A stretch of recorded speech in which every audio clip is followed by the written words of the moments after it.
Bien, buenas tardes a todos y todas. Bienvenidos a una videoconferencia más. Es nuestra séptima videoconferencia que el programa Voto Informado de la Dirección Nacional de Educación y Formación Cívica Ciudadana del Jurado Nacional de Elecciones organiza en el marco del curso virtual Partidos Políticos y Elecciones Generales 2021. Mi nombre es Maricler Montenegro y estoy muy contenta de estar con ustedes una vez más en este espacio de reflexión y de aprendizaje. Como ustedes saben, el próximo 11 de abril, más de 25 millones de ciudadanos y ciudadanas irán a las urnas para elegir entre las y los candidatos al nuevo presidente de la República, congresistas y representantes ante el Parlamento andino. Pero ¿saben ustedes cómo un candidato o candidata llega a ocupar dichos cargos en nuestro país? ¿Cuáles son las nuevas normas de la reforma electoral que regirán durante estas elecciones y cuáles serán sus implicancias? Para absolver estas y otras interrogantes es que este módulo desarrollará el tema Sistema Electoral y Reformas Electorales para las elecciones de 2021. Y para abordar este tema nos acompaña Manuel Chuquillanqui González. Manuel Chuquillanqui es abogado por la Universidad Nacional Mayor de San Marcos, egresado del Máster Universitario en Derecho Constitucional de la Universidad de Castilla-La Mancha.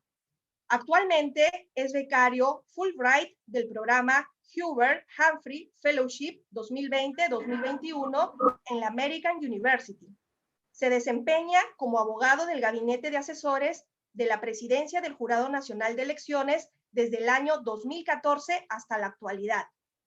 Pero antes de cederle la palabra a Manuel, deseo recordarles que si tienen alguna duda, alguna pregunta, pueden hacernos llegar sus consultas a través del chat de esta plataforma, el cual ya se encuentra habilitado. Igualmente, comentarles que esta videoconferencia está siendo grabada y que será colgada en la plataforma del aula virtual en caso deseen revisar. Dicho esto, Manuel, cedo la palabra. Cuando estés listo, puedes iniciar con tu presentación y desde ya, muchísimas gracias por acompañarnos el día de hoy. No, gracias a ti, Maricler, y a todo el equipo de DNF que han organizado este evento. Muy buenas tardes con todas y todos. Voy a compartir mi pantalla para poder presentar mi exposición. A ver, quiero confirmar que pueden ver lo que estoy compartiendo. Sí, se ve. Ya, perfecto. Bien, el día de hoy el día de hoy y mañana en específico vamos a tratar un poco sobre cuáles son las reglas aplicables al proceso de elecciones generales 2021 y a partir del estudio de la reforma electoral ver qué reglas han cambiado dentro del sistema electoral peruano, ¿no? que se va a aplicar tanto en las elecciones presidenciales como en las elecciones congresales. Para ello, vamos a empezar, digamos, por un concepto básico, ¿no? Primero, ¿qué cosa es un sistema electoral? Si uno toma a la Constitución y uno revisa los artículos que hay en ella, vamos a encontrar de que el artículo 177 define o señala que el sistema electoral está compuesto por los tres organismos electorales, ¿no? Por el Jurado Nacional de Elecciones, que se encarga de la fiscalización, que el proceso se cumpla con que siga todas las normas que establece la ley, y que es el organismo que administra justicia electoral.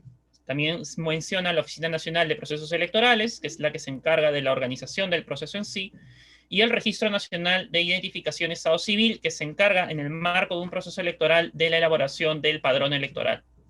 Sin embargo, si bien esto es lo que nos da a entender el concepto de sistema electoral en la Constitución, lo cierto es que en la teoría, lo que nos plantea la Constitución del 93 no se ajusta al concepto de sistema electoral, sino más bien se acerca al concepto de administración electoral. Puesto que la administración electoral, les pediría que tengan cuidado con sus micrófonos, por favor. Pero bueno, continuaba. El concepto de administración electoral es el que nos hace referencia a los órganos que están encargados de conducir un proceso electoral en sus distintos ámbitos. Entonces, ¿qué cosa es un sistema electoral en principio?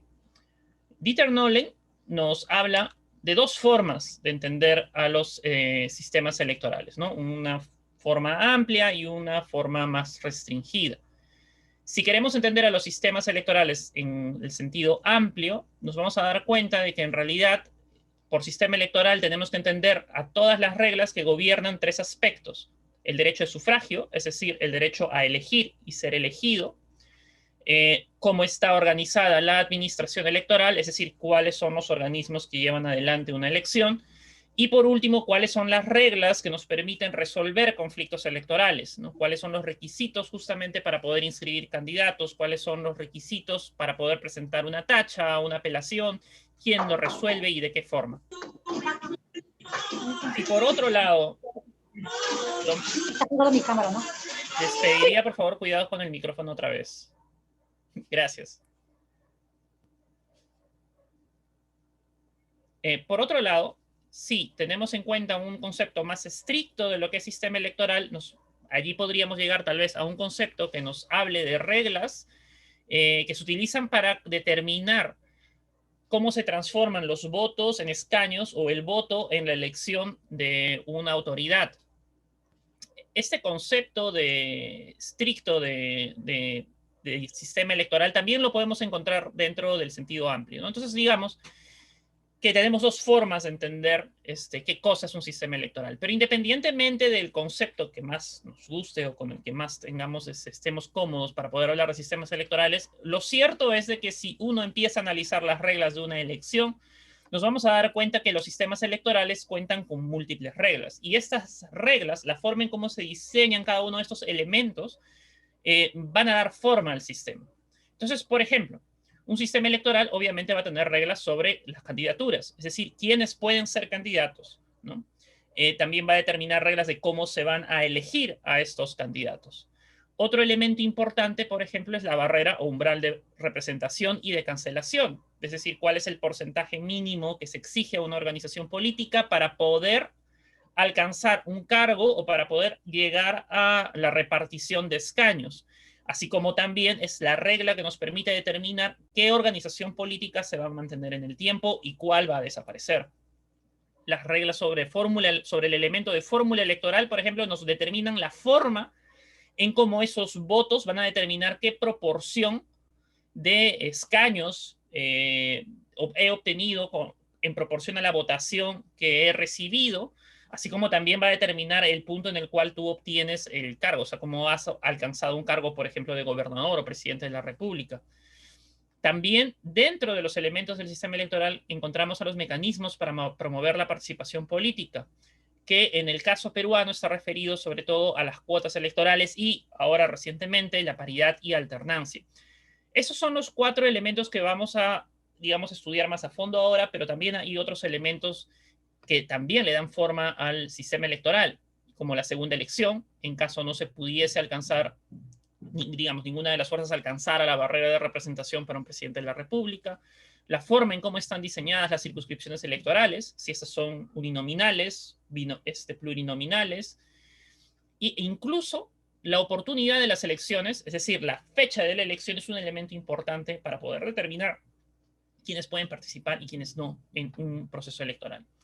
Teniendo en cuenta estos elementos que vemos aquí, ya podemos darnos una idea de cómo funcionan, digamos, cómo se aplica este concepto de sistema electoral a las elecciones que nosotros estamos viviendo hoy en día. Así, por ejemplo, en el marco de una elección general tenemos que reconocer primero un par de cosas. Primero, de que no estamos ante un proceso electoral único, sino que en realidad estamos ante 2 procesos electorales. Un proceso en el cual se elige al presidente de la República y otro proceso en el cual se eligen a los 130 congresistas de la República. Lo segundo que tenemos que darnos cuenta es de que en tanto son 2 elecciones distintas en donde se eligen a 2, digamos, clases de autoridades que son completamente diferentes, el sistema electoral que uno aplique al presidente de la República va a ser diferente al sistema electoral que uno aplica al Congreso de la República. Para poner el ejemplo, si vemos al sistema electoral peruano para elegir al presidente de la República, vamos a darnos cuenta que es un sistema que utiliza una fórmula mayoritaria. ¿Por qué? Porque quien obtiene el cargo es aquel que haya obtenido la mayor cantidad de votos posibles. es además un sistema que utiliza un distrito único, porque todo el país es un único distrito electoral, es una circunscripción donde están reunidas todos los electores, y todos los electores participamos para elegir al presidente de la República. Y es una elección donde existe un umbral de representación, puesto de que si no se alcanza, nos vamos a una segunda vuelta. El umbral de representación, como todos sabemos, es el 50% más 1, que tiene que obtener un candidato a la presidencia para poder acceder al cargo. Y en caso no se alcanzara este porcentaje, pues se va a una segunda vuelta o una segunda elección entre los dos candidatos más votados. En contraste, el sistema que nosotros aplicamos en el Congreso de la República es distinto. Primero, porque no estamos eligiendo a una o dos autoridades, estamos eligiendo a 130 representantes. Es un sistema en el cual no se presenta una candidatura, sino se presentan listas de candidatos, y las listas de candidatos también tienen características específicas. En el caso del Congreso de la República estamos hablando de listas cerradas, es decir, son listas en las cuales una vez estas han pasado por democracia interna, ya no se puede añadir a nadie más, pero son listas que si bien están cerradas, no están bloqueadas. ¿Por qué? Porque existe la posibilidad de que la ciudadanía aplique el voto preferencial, es decir, pueda determinar qué candidato quiere que esté a la cabeza de esa lista. Es importante señalar que el voto preferencial, digamos, la última aplicación que va a tener va a ser justamente en esta elección, la elección del 2021, puesto de que para efectos de procesos posteriores y para ya la aplicación de las primarias, de las cuales vamos a hablar más adelante, ya no se aplicará más esta característica que tienen a las listas en el sistema electoral del Congreso. También es importante señalar de que en el caso del Congreso de la República también existe una barrera electoral de representación. Un partido político tiene que obtener al menos 7 representantes o más del 5% de los votos válidos a nivel nacional para poder acceder a al mecanismo de cifras repartidoras, para poder acceder a la repartición de escaños dentro del Congreso de la República. Si la organización política no obtiene ese mínimo, obviamente no va a poder obtener representación en el Parlamento.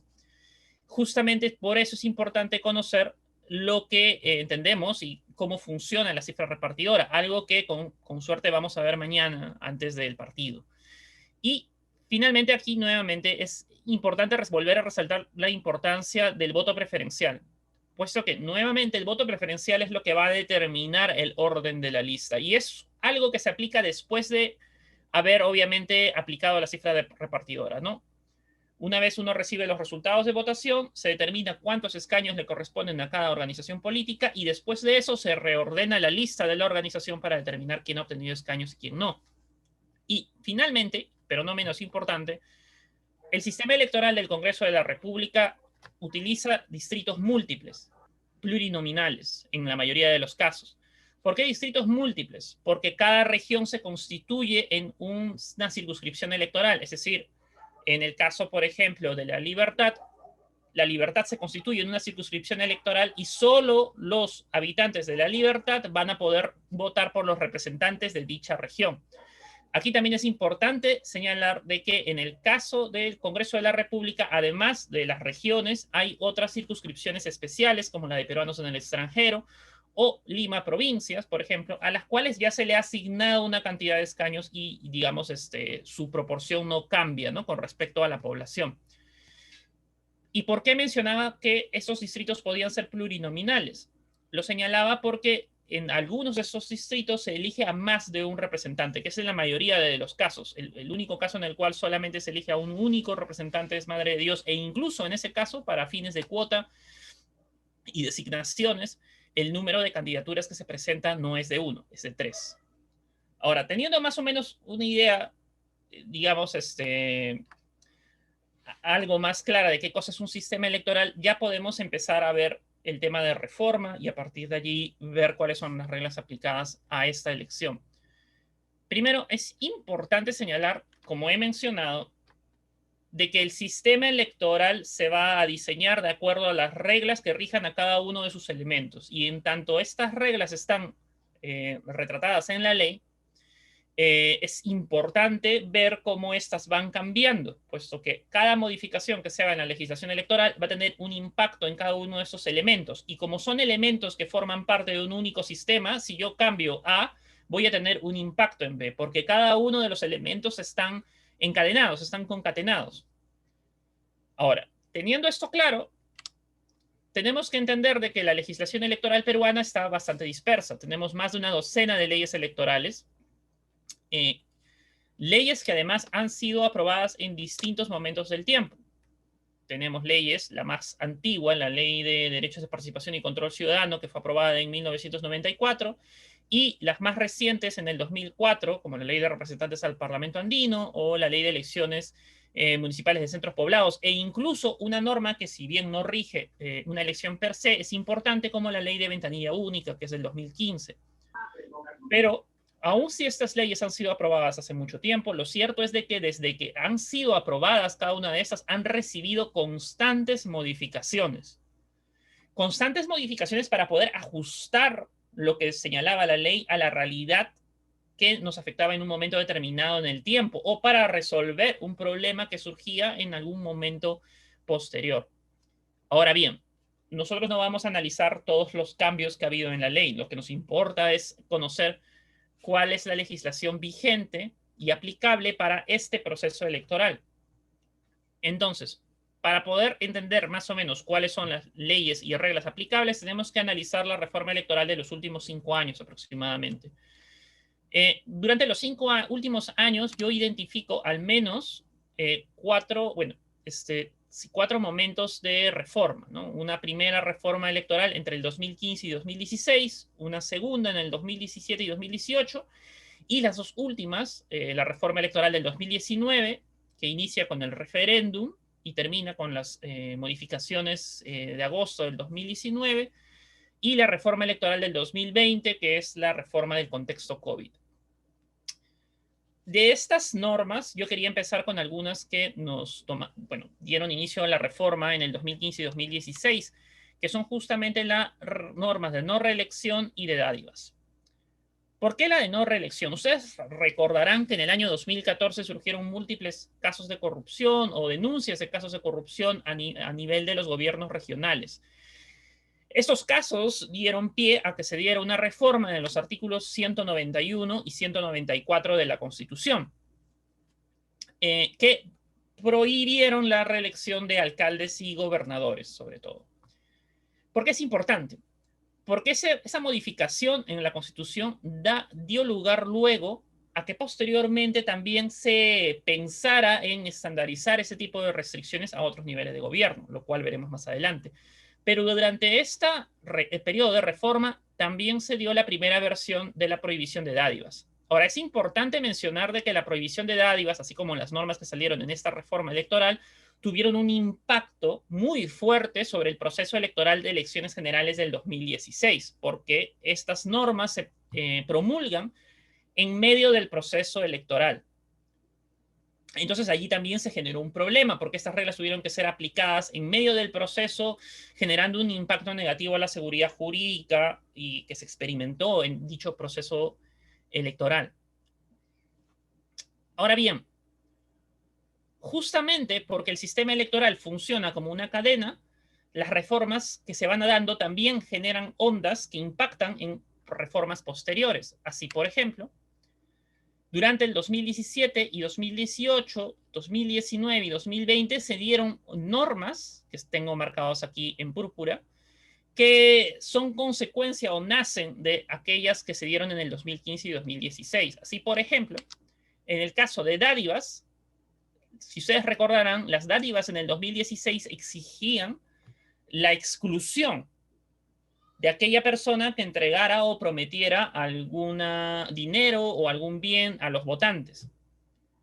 Obviamente, para la regla de dádivas del 2016 no le importaba si tú le habías entregado 1 céntimo o 10 céntimos a una persona, ya cometiste la infracción y por eso se te podía excluir. Obviamente se trataba de una regla que estaba desproporcionada y esta regla de dádivas es modificada en el 2017 a la versión que tenemos casi en este momento, al menos en las reglas generales, ¿no? Es así que entre las reglas del financiamiento que se modifican en el 2017, se diseña que la prohibición por dádivas no va a generar la exclusión de forma inmediata, sino lo que se sanciona es con una multa. Y En caso de reincidencia del actor, recién se procede a la exclusión. La única otra forma en la cual se puede excluir a un candidato por dádivas es en caso el infractor haya prometido o entregado un bien que supere las 2 UITs. En ese caso, sí se procede a la exclusión inmediata del infractor. Y esta regla de de dádivas luego tiene un impacto en la reforma electoral del 2020, porque en el 2017, además de dádivas, se generan una serie de modificaciones a la legislación electoral referida a referida justamente al financiamiento de las organizaciones políticas, ¿no? Poniendo algunos topes a los aportes que pudiesen entregarse a una organización política, poniendo sanciones, haciendo una clasificación de graves, leves y muy graves, cosa que es recogida y aplicada en la reforma electoral del 2020. Otra regla que es importante tener en cuenta es de que recuerdan que mencionaba que dádiva se dio en medio de un proceso electoral que generó zozobra y algunas exclusiones y afectó la seguridad jurídica del proceso electoral. A consecuencia de esa afectación a la seguridad jurídica, en el 2017 también se establece la regla de intangibilidad. La regla de intangibilidad establecía un espacio en el cual no se podían realizar reformas electorales. Pero una vez se establece ese espacio en el 2017, luego este va a generar una barrera, un obstáculo, un desafío a superar ya en el marco de la reforma electoral del 2020. Porque ya en el contexto COVID, esta regla no iba a permitir un espacio suficiente para poder realizar los ajustes que se requerían. Lo mismo podemos decir de la regla de no reelección. Si bien esta regla es una que se aplica a elecciones regionales y municipales, tuvo una influencia directa sobre lo que se señalaba sobre lo que se propuso en el proceso de referéndum, pues, del 2018, ¿no? Donde se promueve o se pone a consulta de la ciudadanía si se iba a aplicar una regla similar en el caso de los congresistas de la República, ¿no? Llegándose a aprobar la inserción del artículo 90A en la Constitución. Y obviamente, esto nos muestra la forma en cómo las modificaciones electorales, en tanto se dan en el marco de un sistema, tienen un impacto una tras otra. Y aquí también podría mencionar, por ejemplo, que las reglas de financiamiento de una organización política, que mencionaba, habían estado ajustando topes, estaban ajustando sanciones, también incluso tuvieron un impacto sobre el referéndum, puesto de que en el marco del referéndum se establecieron también se puso a consulta de la ciudadanía la modificación del artículo 35 de la Constitución que justamente permitía digamos, que iba a dar pie a que se pudieran producir sanciones políticas, administrativas, penales a las organizaciones políticas. Y obviamente todo lo que se aprueba en el referéndum luego tiene que ser revisado en el marco de la reforma electoral del 2020, ¿no? Dentro de los ajustes que se hace a la ley y la ley que modifica de alguna forma el financiamiento de las organizaciones políticas. Pero ahora que hemos visto más o menos cómo la reforma tiene un efecto en cadena, ¿no? Un efecto dominó para las reformas que vengan después. Vamos a analizar un poco qué cosa es lo que ha cambiado y qué cosa es lo que va a resultar aplicante para el proceso electoral que tenemos este año. Y bueno, y el próximo, ¿no? Así que vamos a empezar por las leyes que fueron aprobadas en el marco del proceso de reforma del 2017 y 2018, ¿no? De todas estas reglas, que son 6, esas leyes, 6 leyes aprobadas, tan solo nos interesan estas 4. Y nos interesan estas 4 porque la eliminación de las OPL y la relación del vínculo y circunscripción del vínculo entre candidato y circunscripción son reglas para elecciones regionales y municipales. Entonces, empecemos. La primera regla que quería mencionar aquí son las reglas del financiamiento político que se aprueban en el 2017. Como mencioné, aquí se establecen sobre todo topes a las organizaciones políticas, ¿no? Pero tenemos otras reglas más. Como he mencionado, lo primero es de que se a partir del 2017 en adelante se hace entrega del financiamiento público directo a las organizaciones políticas. Eso es algo que es vigente hasta ahora. Del mismo modo, se establecen algunos topes a los aportes a las organizaciones políticas, algo que también se aplica hoy en día. Se establece una regla a través de la cual se bancariza todo aporte que supere la UIT. Es decir, todo aporte que supere a la UIT en el 2017 tenía que bancarizarse. Esta es una regla que ha sido modificada, como veremos más adelante, ¿no? Pero se mantiene una regla que establece un tope para poder bancarizar los aportes. Del mismo modo, se establece una prohibición de tal forma que solo se puedan recibir aportes de personas naturales y personas jurídicas extranjeras sin fines de lucro. Todas aquellas personas que estén fuera de este grupo no pueden o están prohibidos de aportar a una organización política. Y además, en el marco de esta modificación, se establece el ajuste a la sanción de dádivas que mencionaba hace un momento, ¿no? Ahora, y lo repito, la sanción de dádivas implica sobre todo una multa y solo se excluye en caso la infracción supere las 2 UITs o se trate de una reincidencia. Ahora vayamos a estudiar las otras. ¿Qué es lo que quiere decir la regla de intangibilidad electoral, que fue una de las modificaciones en el 2017? Como les mencioné, la regla básicamente lo que hace es establecer un periodo en el cual no se pueden expedir modificaciones a la legislación electoral o, en todo caso, si se expiden, estas entrarían en vigencia en un momento posterior. ¿Cuál es el espacio de tiempo? 365 días antes de la fecha de una elección se activa la protección de la intangibilidad y esta termina con la resolución que pone fin al proceso. El Jurado Nacional de Elecciones, cada vez que se termina un proceso electoral, es decir, que ya se han proclamado los resultados y los jurados electorales especiales han cerrado, emite una resolución que pone fin al proceso. Y a partir del día siguiente de la emisión de dicha resolución, se podrá dar aplicación o se podrá reformar nuevamente las reglas electorales que tengan que ver con este proceso electoral en específico.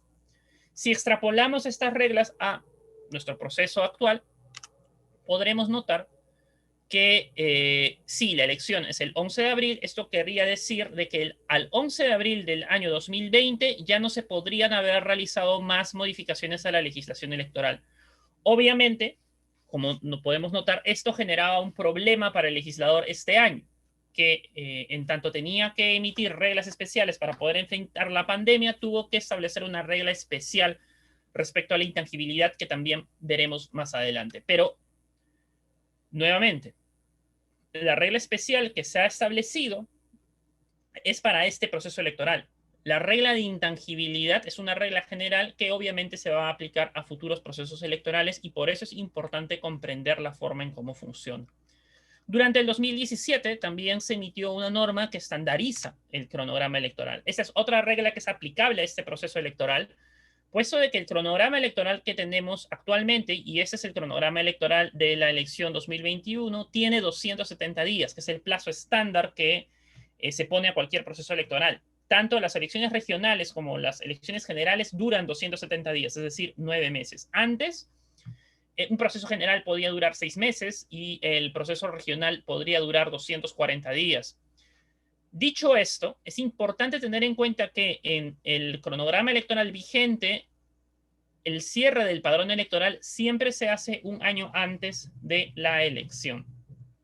Con la estandarización del cronograma, durante el 2017 también se aprueba una ley que genera un impedimento para ser candidato, que es un impedimento además permanente, que se aplica a toda persona que haya sido condenada con pena firme por los delitos de terrorismo, tráfico ilícito de drogas, violación a la libertad sexual, colusión, peculado y corrupción de funcionarios.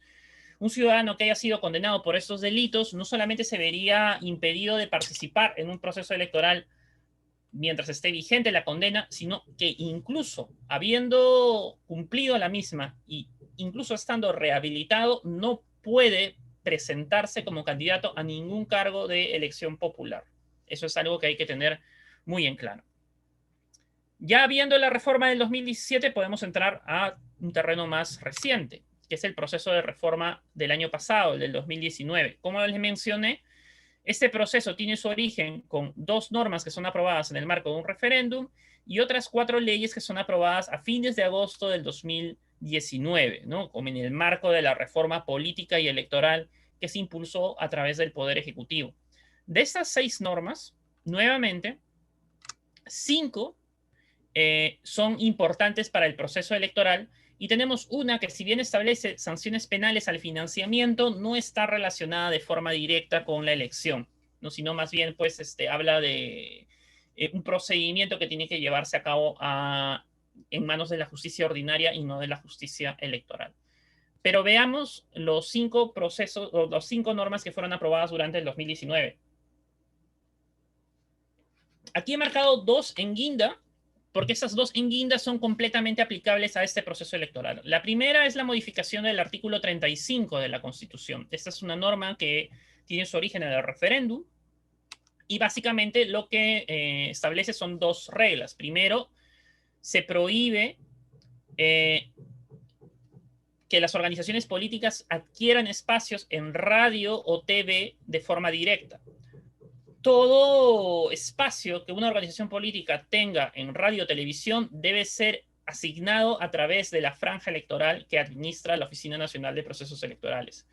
La otra regla que se modifica es de que ahora existe la posibilidad de que por ley se establezcan sanciones por la infracción a las reglas del financiamiento político, ¿no? Eso es algo que se aprueba con la modificación del artículo 35 de la Constitución. Por otro lado, también dentro del marco del referéndum, se establece la prohibición de reelección inmediata para todos los congresistas de la República, ¿no? Esa es una regla bastante clara que el Pleno del Jurado Nacional de Elecciones ya ha señalado que es aplicable tanto para aquellas personas que fueron elegidas originalmente en el 2016, en un proceso electoral estándar, como también aplicable a aquellas que, en caso el Congreso haya sido disuelto, las hayan reemplazado para completar el periodo. Y en ese sentido también se extiende a todas aquellas personas que hayan asumido de forma permanente el cargo, es decir, que hayan sido accesitarios en caso de fallecimiento o desaforo del congresista. Las otras 3 normas que son importantes o relevantes para el proceso electoral están marcadas en azul porque han sufrido modificaciones en la reforma electoral de este año. En primer término, tenemos a la ley 30995. La ley 30995 establece nuevas reglas para la inscripción y cancelación de las organizaciones políticas.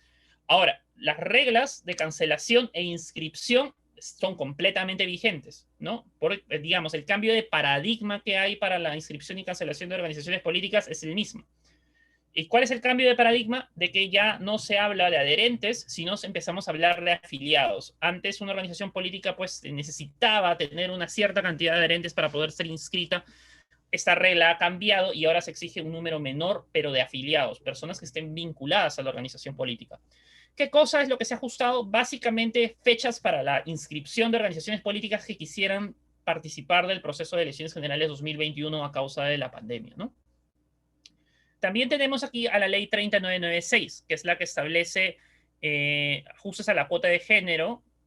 Y básicamente lo que establece esta ley es la alternancia en las listas al Congreso de la República y la aplicación progresiva de la paridad, que debió haber empezado con un 40% en el 2021, 45% en el 2026 y 50% en el 2031. Esta regla ha sufrido una modificación clara durante el proceso de reforma del 2020, ¿no? Que veremos justamente a continuación. Pero también es importante notar que cuando se aprueba esta ley también se genera un problema, puesto de que en la redacción que presenta el Congreso de la República se elimina la mención a los ciudadanos peruanos en el extranjero, por lo que se genera un problema de determinar en dónde votaban todos esos ciudadanos, ¿no?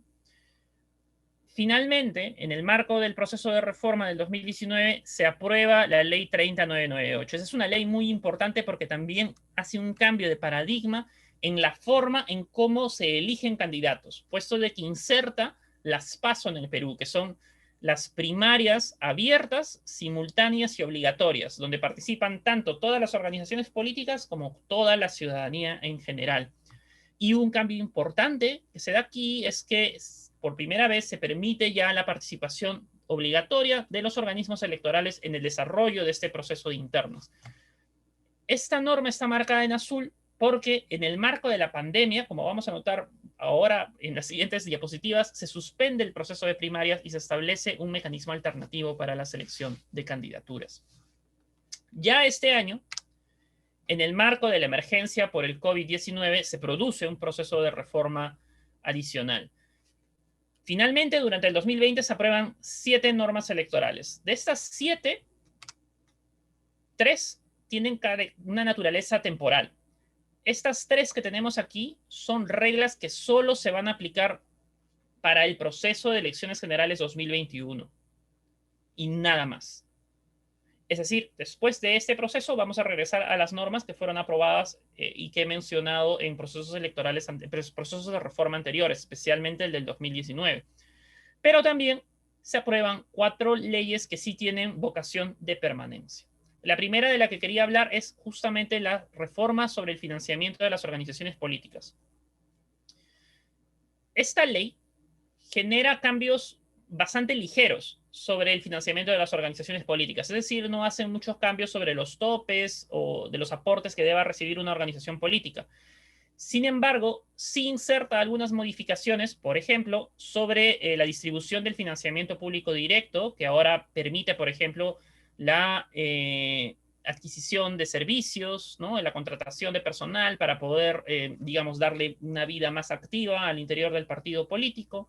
Se refuerza la fiscalización de OMPE, puesto que en la ley del 2017 se exigía que el partido solamente presentase las cuentas de campaña después de haber concluido el proceso electoral, pero ahora se le brinda la posibilidad a OMPE que como mínimo puede exigir 2 reportes, tanto durante como al final de la campaña, ¿no? Hay un cambio también a la regla de bancarización. Si se recuerdan ustedes, en el 2017 se pedía de que todo aporte que superara una UIT fuese bancarizado, es decir, ese aporte tenía que hacerse forzosamente a través de un banco. Ahora ya no. Ahora lo que se pide es de que todo aporte que supere el 25% de una UIT debe hacerse a través de un banco, donde quede identificada plenamente la persona que está dando el aporte, puesto que en el marco de esta reforma no se permiten los aportes anónimos. Todo aporte tiene que estar completamente registrado y debe ser fácilmente identificable. Además de esto, se hacen también ligeros ajustes sobre las reglas de dádivas, no sobre la forma de sanción, que sigue siendo una multa en la mayoría de los casos y exclusión en caso de reincidencia o al superar las 8 UITs, sino que se inserta dentro de los principios de la propaganda electoral el principio de igualdad y no discriminación, ¿no? Que es un principio que debe seguir toda campaña de propaganda electoral que una organización política realice. Al mismo tiempo, también se inserta al crimen organizado como uno de los tipos penales por los cuales si un ciudadano es condenado a ya no puede aportar a una organización política. No puede aportar no solamente durante el tiempo de vigencia de la condena, sino incluso hasta 10 años después de cumplida la misma. Entre los lados, tal vez un aspecto negativo de la reforma es de que se reduce el tamaño de las sanciones a las organizaciones políticas que bajan de 250 UITs que tenían como tope en la reforma del 2017 a tan solo 100 UITs como máximo, ¿no? Y finalmente se aplica o se extienden algunas de las sanciones por incumplimiento del artículo 35 de la Constitución sobre los medios radiales y televisivos que contraten directamente con una organización política para darles un espacio de propaganda electoral. Ahora, si vemos las otras 3 que nos quedan, tenemos en primer lugar a la ley sobre paridad y alternancia, que básicamente lo que señala desde ya es de que toda lista de candidatos al Congreso de la República tiene que estar alternada, es decir, debe haber un hombre seguido de una mujer, seguido de un hombre y seguido de una mujer hasta terminar la lista, o viceversa, una lista encabezada por una mujer, seguido de un varón, seguido de una mujer y un varón hasta que se acabe toda la lista de candidatos. Del mismo modo, establece que se debe aplicar la paridad, es decir, 50% de hombres y 50% de mujeres, en las listas al Congreso de la República a partir del proceso electoral de este año. El proceso electoral de elecciones generales 2021 exige entonces una participación paritaria de hombres y mujeres. Otra cosa que hace esta ley es extender esta regla no solamente a la elección general, sino también la extiende a nivel de la elección regional y municipal, lo cual es muy importante, puesto que es algo que hay que tener en cuenta para los procesos electorales que siguen. Por otro lado, tenemos de que en el caso de los impedimentos para ser candidato, se genera un impedimento, que es una reforma constitucional, y se añade el artículo 34A a la Constitución, por lo cual se genera un impedimento para toda persona, todo ciudadano que esté condenado a pena privativa de la libertad en primera instancia, ¿no? A partir de que te condenen en primera instancia, entonces se activaría este impedimento que no te permitiría participar de un proceso electoral en caso estés condenado, ¿no? Y finalmente tenemos la creación de la circunscripción de peruanos en el extranjero, ¿no? Esta es una circunscripción especial donde se incluye a todos los peruanos que habitan en el extranjero, a la cual se le asignan 2 escaños de los 130. Esta es una circunscripción que tiene escaños directamente asignados y no participa de la repartición proporcional a la población que hace el Jurado Nacional de Elecciones para determinar el tamaño de las listas de candidatos en cada una de las circunscripciones, ¿no? Entonces, más o menos, con todo lo que hemos visto hasta ahora, ya tenemos más o menos claros cuáles son las reglas que van a ser aplicables a este proceso electoral. Sin embargo, vamos a estudiar algunas de ellas de forma más cercana, específicamente aquellas que están relacionadas con la creación de una organización política y sobre todo con las candidaturas, que es, digamos, un punto de interés para todos ustedes. Empecemos entonces por las reglas que rigen a los partidos políticos, ¿no? En esta sección, candidatos, partidos políticos y barrera de cancelación. Lo primero que hay que notar, y seguramente esto lo deben haber visto en clases anteriores, es de que el derecho a la participación política está claramente establecido en nuestra legislación. El artículo 2 de la Constitución ya nos permite, a partir del numeral 17, o nos da el derecho a todos los ciudadanos a participar de forma individual o asociada en la vida política de la nación. Por otro lado, el artículo 35 de la Constitución nos señala de que un ciudadano puede ejercer sus derechos políticos de forma individual o a través de organizaciones políticas y movimientos. Ya luego las leyes electorales establecen algunos requisitos adicionales, ¿no? Primero, la Ley Orgánica de Elecciones nos deja claramente establecido de que el derecho a la participación política tiene 2 facetas, una faceta activa y una faceta pasiva, al momento de decir de que el ciudadano tiene derecho a elegir y ser elegido. Y es la Ley de Organizaciones Políticas la que nos señala que los partidos políticos son asociaciones de ciudadanos que concurren a la formación y manifestación de la voluntad popular, y son los partidos políticos los únicos vehículos que existen que permiten presentar candidaturas en el sistema electoral peruano.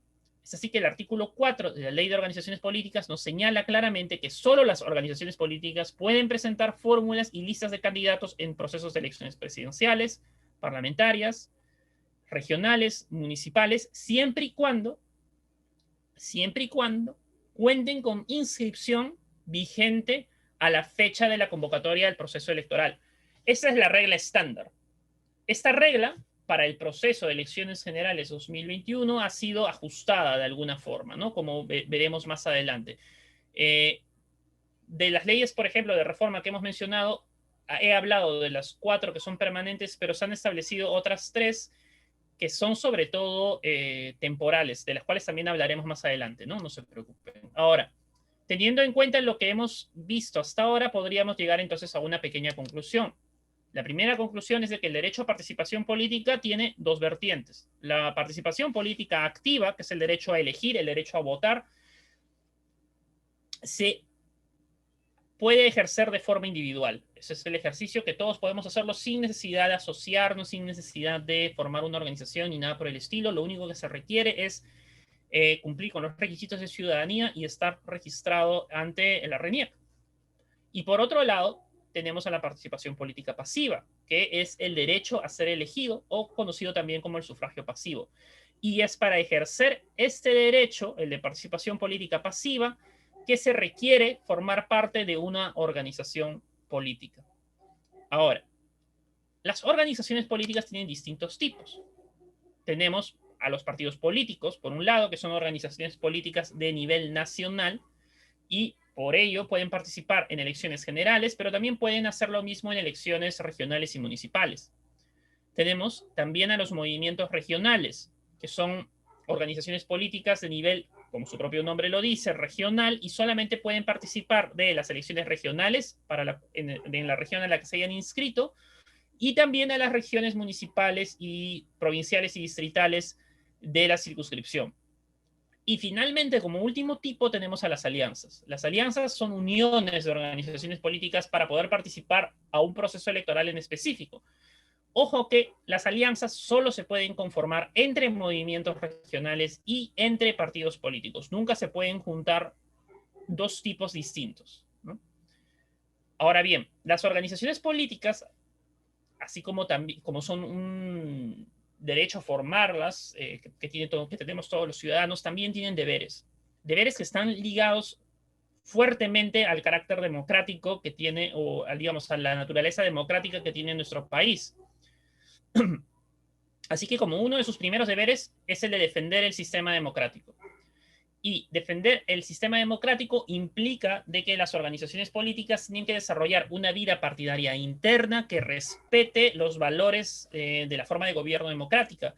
Y eso quiere decir que permita la participación de los afiliados, que las decisiones que se tomen se hagan de forma deliberante, entre otras. Del mismo modo, otro de sus deberes es representar la voluntad de los ciudadanos. Se supone que las organizaciones políticas deben ser el vehículo que manifieste o lleve la voluntad popular y obviamente la traduzca en candidaturas, en programas de gobierno y finalmente pues en autoridades electas. Y finalmente, como uno de sus deberes principales, está el de participar en un proceso electoral. O sea, el objeto de la existencia de una organización política es siempre participar en procesos electorales. Ahora, teniendo esto más o menos en claro, analicemos las modificaciones que trae la ley 30995 sobre la inscripción de organizaciones políticas y la cancelación de organizaciones políticas, sobre todo. En primer lugar, para poder comprender esto, vamos a hacer como una especie de análisis comparativo entre lo que decía la ley de organizaciones políticas antes de las modificaciones y lo que dice actualmente la ley vigente. Entonces, en primer lugar, como ya he mencionado, uno de los primeros grandes cambios es el quiebre que se da al momento digamos, entre los requisitos para inscribir una organización política. Primero, ya no se exigen adherentes. Antes se exigían adherentes y se exigía al menos un 4% del último padrón, que era aproximadamente 700.000 firmas de adherentes, para poder inscribir una organización política. Sin embargo, el número ya impedía que, o sea, se presentaba como una barrera para la inscripción de organizaciones políticas nuevas. Y por otro lado, los adherentes no generaban pues ningún tipo de apoyo o soporte a la creación de una organización política, puesto que eran ciudadanos que no tenían ninguna vinculación, ningún deber ni ningún derecho frente a la organización política que se buscaba crear. Frente a este problema, y para poder reforzar la institucionalidad de, de las organizaciones políticas en general, la reforma del 2019 plantea de que ahora solo se exija presentar para poder inscribir una organización política el 0.1, un listado de ciudadanos equivalente al 0.1% del último padrón electoral, es decir, aproximadamente 24.000 personas, 24.800 exactamente me parece. Pero estas personas ya no van a ser adherentes, sino van a ser afiliados. Y los afiliados forman parte de la organización política, participan de la vida partidaria y en ese sentido tienen deberes y derechos frente a la organización. Con este cambio se busca nuevamente reforzar la institucionalidad de las organizaciones políticas, ¿no? Y que en efecto las que se creen pues cuenten con una base de afiliados sólida. Por otro lado, se hacen también cambios sobre los comités partidarios. La legislación electoral anterior a la reforma también planteaba la creación de comités en al menos 2/3 de los departamentos del país, en el caso de una organización política de alcance nacional, un partido. Sin embargo, esta era una regla que solo se exigía al momento de inscribir una organización política, ¿no? Luego no había mayor control sobre el mismo. Esto cambia con la ley 30995, ¿no? Donde se exige la presencia de comités, en el caso de partidos políticos, en 4/5 de los departamentos y no menos 2/3 de las provincias del país, sino que además exige que estos comités tengan naturaleza permanente y que van a ser fiscalizados constantemente por el Jurado Nacional de Elecciones. Esto, ambas modificaciones, ambos cambios, van a tener luego un impacto incluso sobre la permanencia de la organización política en el registro de organizaciones políticas. Esos son los cambios principales para la inscripción de una OP. Pero veamos otras modificaciones que trae la 30995. Uno de los cambios que trae esta ley es la categoría de suspensión de la organización política, ¿no? La suspensión no existía antes en la legislación electoral y básicamente lo que tiene lugar bajo 3 supuestos. Primero, si una organización política tiene comités por debajo del mínimo establecido para su inscripción.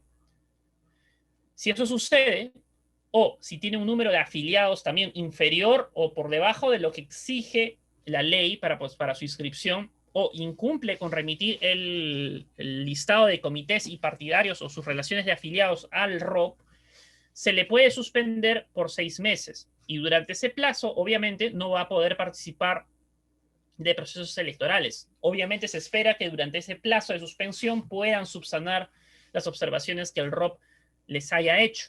Pero si en caso durante esos 6 meses no hubiesen podido subsanar y se diera lugar a un proceso electoral en el cual estuviesen obligados a participar, obviamente se procederá a la cancelación de la organización política, ¿no?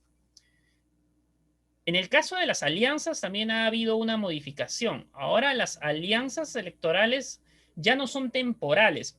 Antes de las reformas del 2019, las alianzas electorales eran básicamente eso, eran alianzas que se formaban para un proceso electoral específico, e incluso si la alianza obtenía representación, se disolvía, a menos de que los miembros de la alianza decidieran mantenerla, y tenía que ser esta pues una comunicación expresa de los miembros de la alianza, ¿no? Para la reforma del 2019, las alianzas deben ser permanentes si la alianza obtiene representación. Es decir, si 2 partidos políticos se unen y esos partidos obtienen 5 escaños en el Congreso de la República, por ejemplo, esta alianza se va a mantener a lo largo de lo que dure el mandato. Es decir, durante los 5 años de mandato, estas organizaciones políticas no van a poder separarse, sino van a tener que mantenerse juntas, ¿no? Eso para darle tal vez mayor solidez y que las alianzas electorales pues no se presenten solamente a la luz de un proceso electoral, sino que sean parte de un debate tal vez más amplio, de un proyecto político más grande, ¿no? Y finalmente, otra de las reglas nuevas que se inserta es referida a la integración de las organizaciones políticas, que es un mecanismo que ha incluido la ley para brindar la posibilidad de que los movimientos regionales puedan convertirse en partidos políticos, ¿no? Y básicamente lo que requiere es de que los movimientos regionales de al menos la mitad de los departamentos se fusionen y, obviamente, al fusionarse conforman una organización política ya de alcance nacional a la cual se le exigiría completar los requisitos que le faltase, ¿no? Tanto en número de comités o número de afiliados. Ahora, más o menos que tenemos en cuenta cuáles son las reglas de inscripción y esas otras reglas adicionales que se ha establecido, podemos tal vez ver las reglas especiales que ha establecido la ley 31038 para el proceso de elecciones generales 2021, ¿no? La ley 31038 es la ley que establece reglas especiales para la selección de candidatos, pero también establece algunas reglas referidas a la inscripción de organizaciones políticas, que ustedes seguramente ya deben haber escuchado en muchos de los casos, ¿no? Se establece una regla especial para que se presenten solicitudes de inscripción hasta el máximo el 30 de abril, lo mismo para las reglas de afiliación de ciudadano y la formación de una plataforma electoral digital. De estas 3, si revisamos el cronograma electoral, de esas 4, perdón, si revisamos el cronograma electoral nos vamos a dar cuenta que 3 ya han sido superadas en cuanto al recorrido del cronograma. Y la única fecha que queda es el plazo máximo para la inscripción de una organización política. La ley señala de que una organización política que quiera participar del proceso electoral del 2021 tiene que haber solicitado su inscripción el 30 de septiembre, pero tiene que haber conseguido su inscripción en el ROP al 22 de diciembre de este año, ¿no? Que es la regla que se aplicará ya el próximo mes viendo cómo van estos procesos de inscripción ante el registro de organizaciones políticas, ¿no? Y finalmente, una regla de la que quería hablar, que fue también aprobado dentro del 30995, es las causales de cancelación de una organización política. Acá tenemos que entender que en nuestro sistema electoral existía una regla o un elemento que estaba referido a la barrera de representación y la barrera de cancelación. La barrera de cancelación es básicamente el porcentaje mínimo que debes obtener como organización política para poder mantenerte dentro del sistema de partidos. ¿Y qué es lo que nos dice la ley antigua y la ley vigente? Antes se exigía a los partidos políticos obtener al menos 6 representantes al Congreso de la República en más de una circunscripción o al menos alcanzar el 5% de los votos válidos a nivel nacional. Aquí identificamos dos cosas. Primero, es una regla que te permitía obtener o uno o lo otro, o obtenías 6 representantes u obtenías 5% del voto válido a nivel nacional. Si obtenías cualquiera de las dos, salvaba su inscripción para los siguientes procesos electorales. Lo otro que tenemos que tener en consideración es de que se exigía ese 5% de votos válidos a nivel nacional. Esto quiere decir de que podías tú tomar ese 5% tanto de las elecciones generales, la elección congresal o la elección al Parlamento andino. De hecho, ha habido organizaciones políticas que han salvado su inscripción en la elección general del 2016 por haber obtenido 5% de los votos válidos en el Parlamento andino, cuando apenas habían alcanzado 4% o 4.9% en las otras dos elecciones. Para la legislación vigente, una organización política se cancela si no obtiene al menos 5 representantes al Congreso de la República y 5% de los votos válidos a nivel nacional en la elección al Congreso de la República. Entonces ya notamos una diferencia. Ya no hay más O. Ahora se exigen dos cosas. Para mantener la inscripción se exige 5 representantes en el Congreso y 5% de los votos válidos en la elección al Congreso de la República. Tienes que obtener las dos para mantener tu inscripción. Por otro lado, en el 2017 se aprobó una modificación a la LOP que permitía que las organizaciones políticas dejasen de participar en un proceso electoral, porque la regla decía de que se cancela la inscripción del partido o movimiento regional que no participara en 2 procesos electorales consecutivos. Eso quería decir de que una organización política podría retirarse de una elección y participar en la siguiente para poder mantener su inscripción. Para la legislación vigente, se exige que un partido político participe en toda elección general. Si no participas en una, se te cancela automáticamente. Al mismo tiempo, también hay una exigencia a los partidos políticos para participar en elecciones regionales y municipales. En el caso de los partidos, se exige que al menos participen en al menos 3/5 de las regiones. Y en el caso de las elecciones municipales, en la mitad de las provincias del país y 1/3 de los distritos de todo el país también. En el caso de las alianzas también ha habido algunas modificaciones. Hay una regla que nació en el 2017 y que se mantiene hasta ahora, que es que en caso de alianza, si van 2 partidos juntos, ese 5% de los votos válidos se convierte en un 6. Y si esas 2 organizaciones políticas se le suma una más, ese 6% se va a convertir en 7. Y se convertirá en 8 si se añade otra organización política más a la alianza, ¿no? Es decir, se aumenta un 1% de votos válidos exigidos como mínimo para mantener la inscripción por cada organización política que se una a una alianza de 2. Por otro lado, como mencioné, en tanto el carácter de las alianzas ha cambiado, ya no son temporales y son permanentes, ahora su cancelación ya no es automática. Pero también hay una regla específica de cancelación a las organizaciones políticas que participan en alianza. Y esto es de que ahora en la ley vigente te dice de que si tu organización política participas en alianza, tienes que obtener al menos un representante para poder mantener tu inscripción. Imaginemos que la organización política A y la organización política B se juntan para participar en alianzas y obtienen representación, obtienen 5 representantes, imaginemos. Pero esos 5 representantes le pertenecen al partido B. Eso quiere decir que en tanto el partido A no ha obtenido ningún tipo de representación, o sea, ningún afiliado de la organización política A ha obtenido un escaño al Congreso de la República, lamentablemente tendrá que ser cancelada.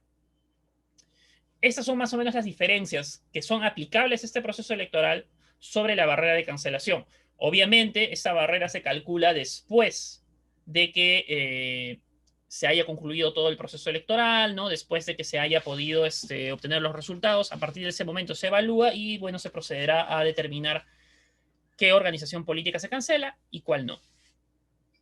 Ahora bien, otro de los aspectos importantes dentro del elemento de candidatos en el sistema electoral es la forma en cómo se eligen a los candidatos, es decir, cómo vemos el tema de democracia interna a nivel de las organizaciones políticas, ¿no? Es importante señalar que aquí lo que vamos a revisar son dos cosas, dos modificaciones, ¿no? La primera, del 2019, que inserta las PASO, que van a ser aplicadas a todo proceso electoral a partir del 2022 en adelante, y la regla especial y específica que se aplicará al proceso electoral del 2021, ¿no? Que es una regla especial. Pero para todo esto tenemos que entender un poco qué cosa es democracia interna, ¿no? Primero, como mencioné hace un momento cuando hablábamos de partidos, las organizaciones políticas tienen el deber de reflejar los principios democráticos que tiene el país. Y en ese sentido, si nosotros revisamos la legislación vigente, vamos a darnos cuenta, obviamente, ¿no?, de que el artículo 217 ya nos habla, pues, de que todos los ciudadanos tenemos derecho a participar de la vida política de forma asociada. Y el artículo 35 de la Constitución, en su segundo párrafo, señala que, mediante ley, se establecen disposiciones orientadas a asegurar el funcionamiento democrático de las organizaciones políticas. Y como ya he mencionado, la propia Constitución describe o define a la República Peruana como una república democrática.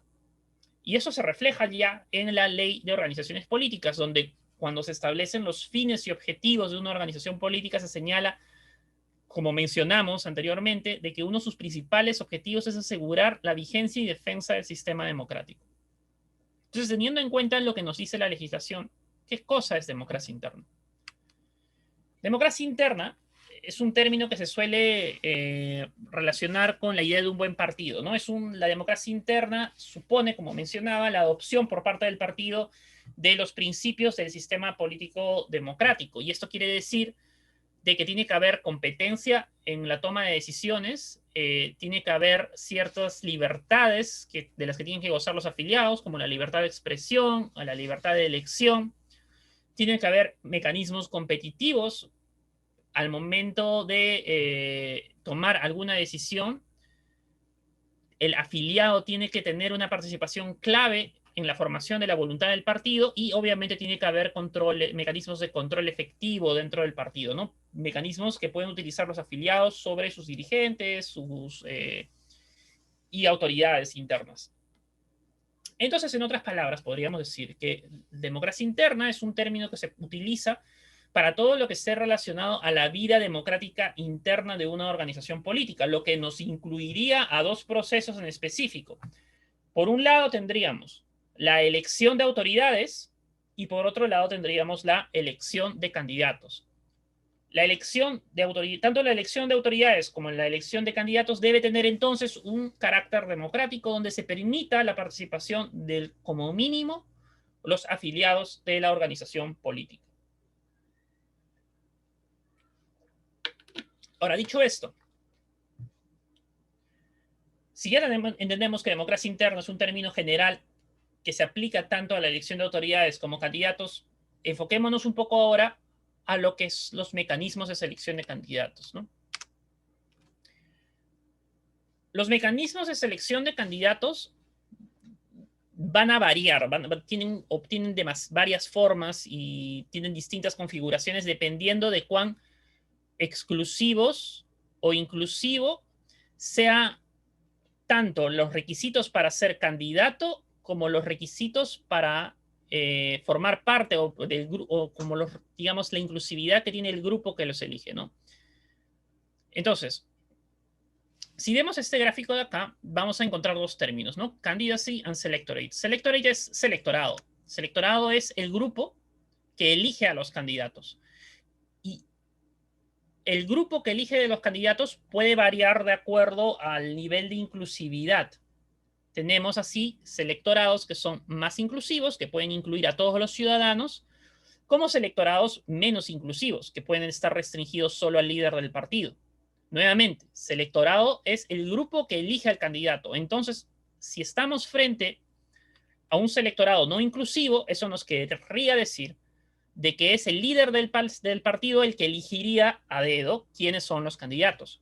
Pero dentro de esta amalgama tenemos varias variantes, ¿no? Puede ser que el selectorado esté compuesto por todos los ciudadanos, por los miembros del partido, por delegados ya predeterminados según el estatuto. Cada uno va a tener un nivel de inclusividad o exclusividad.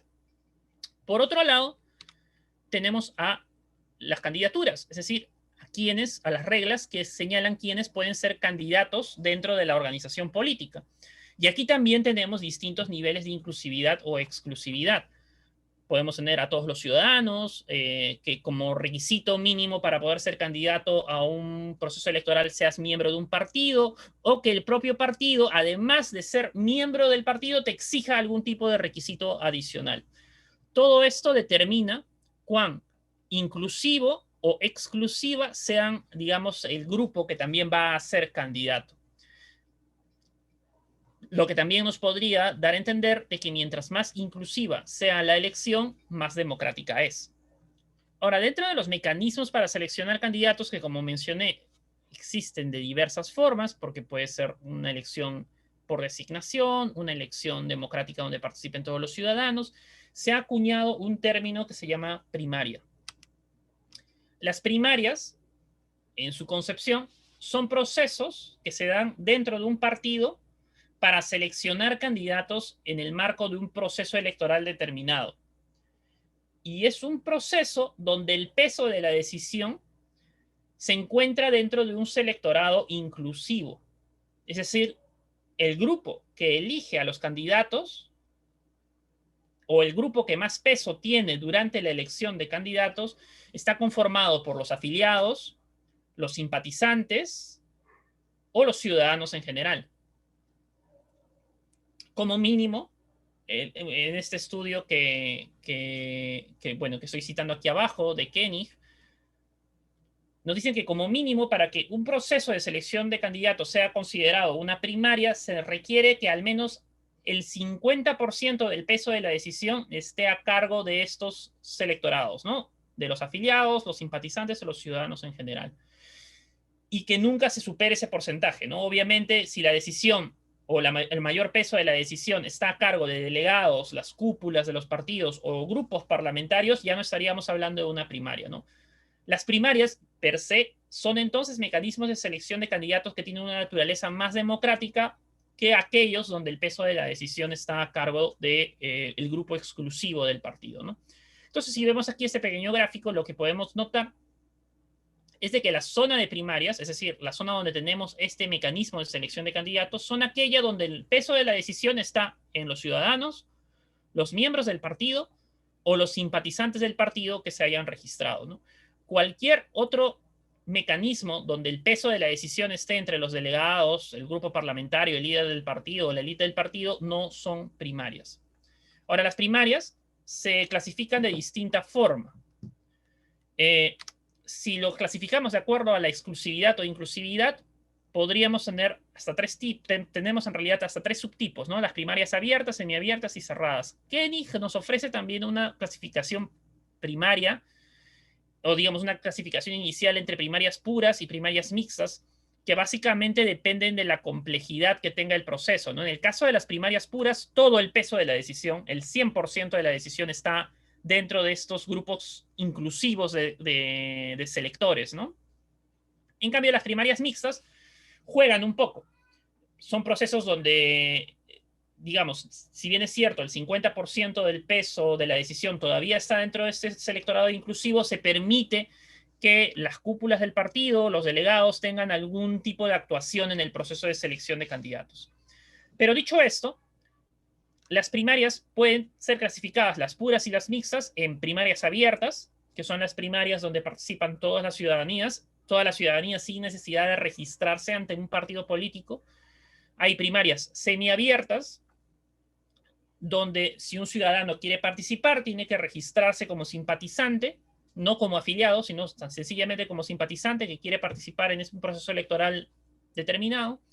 Y finalmente las primarias cerradas, que son primarias donde participan solo los afiliados al partido político. Ahora, teniendo esos conceptos más o menos claros, hablemos de la ley 30998. La ley 30998 es una norma que se dio en la reforma del 2019, en la reforma político-electoral del 2019, y básicamente lo que hace es insertar un sistema de primarias abiertas, simultáneas y obligatorias. ¿Qué es lo que nos plantea? Primero, nos plantea las elecciones primarias, ¿no? Que va a ser un proceso que va a ser llevado a cargo, que va a estar a cargo del sistema electoral, ¿no? El Jurado Nacional de Elecciones vigilando el cumplimiento de la ley y la fiscalización y administración de justicia electoral, OMPE con la organización y RENIEC con la elaboración del padrón electoral. Es un proceso que, como su nombre dice, se tiene que realizar de forma simultánea, es decir, todos los partidos eligen a sus candidatos en un mismo momento y que requiere la participación obligatoria no solo de partidos, sino también requiere la participación de todos los ciudadanos, ¿no?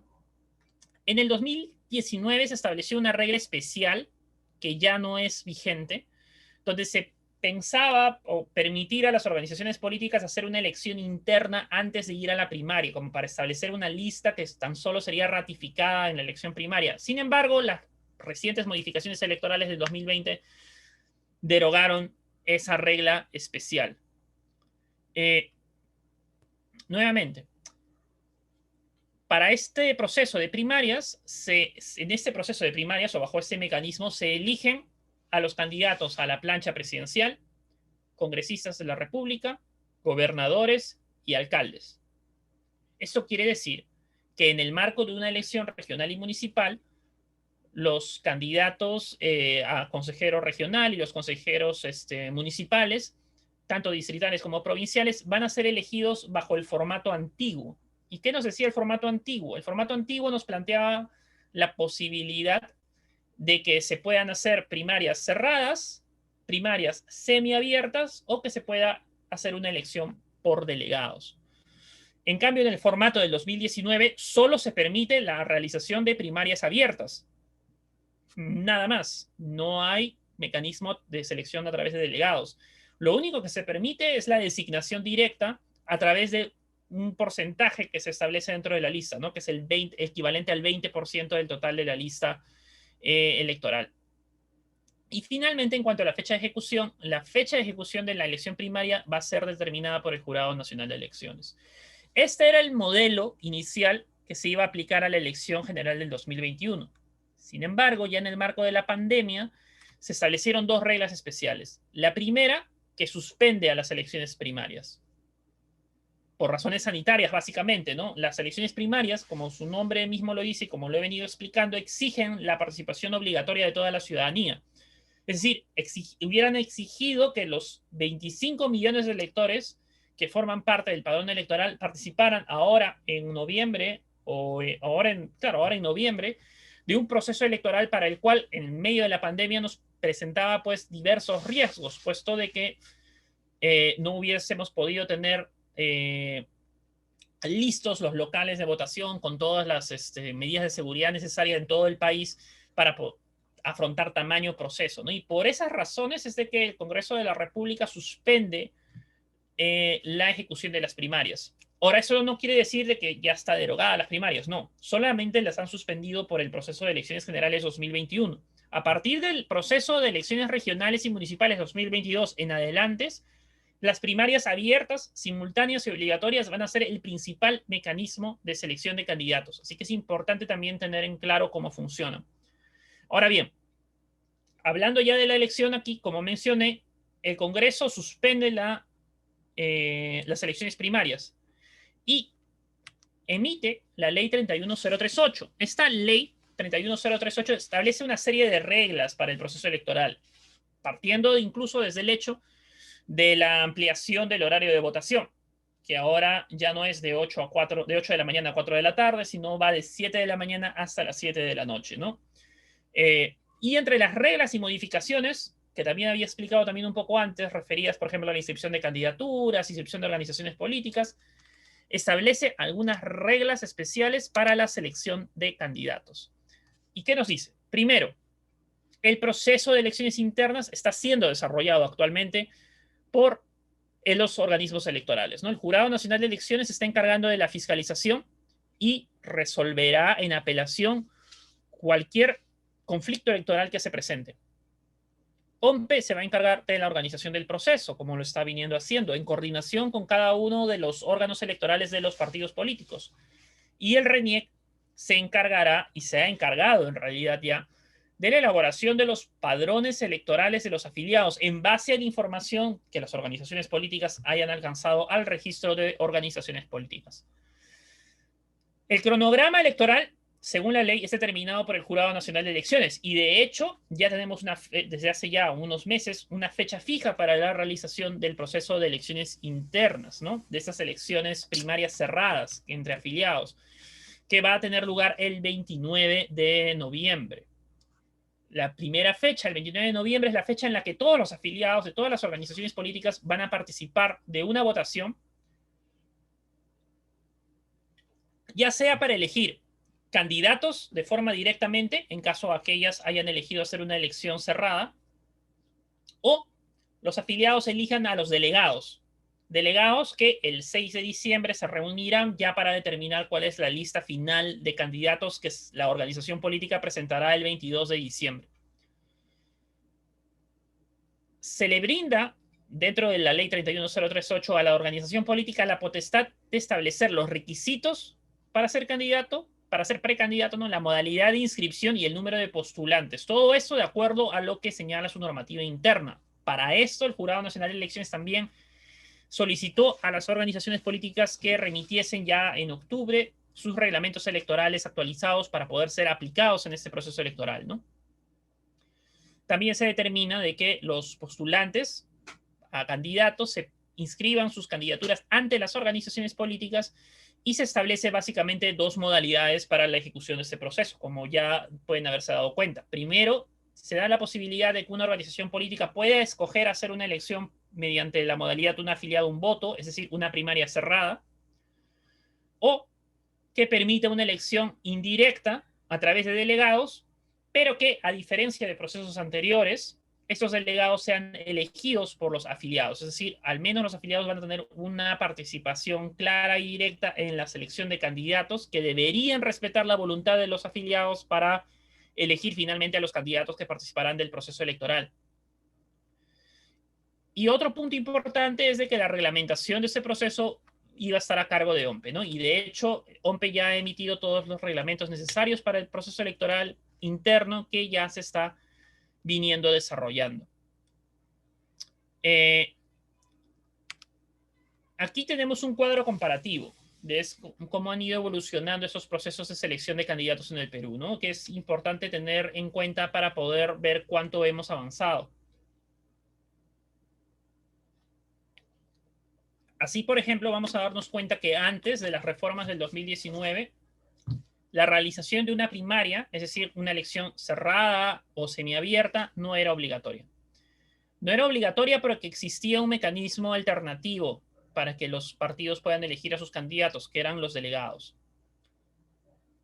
Antes de las reformas del 2019, obviamente, la participación en las internas de una organización política no era obligatoria para los ciudadanos, ni tampoco se requería la afiliación del postulante para poder participar del proceso de elecciones internas. En la legislación del 2017, existían dos modalidades para realizar tu interna. Podías hacer una elección cerrada o una elección semiabierta, o la tercera opción, digamos que menos directa, es la elección a través de delegados, ¿no?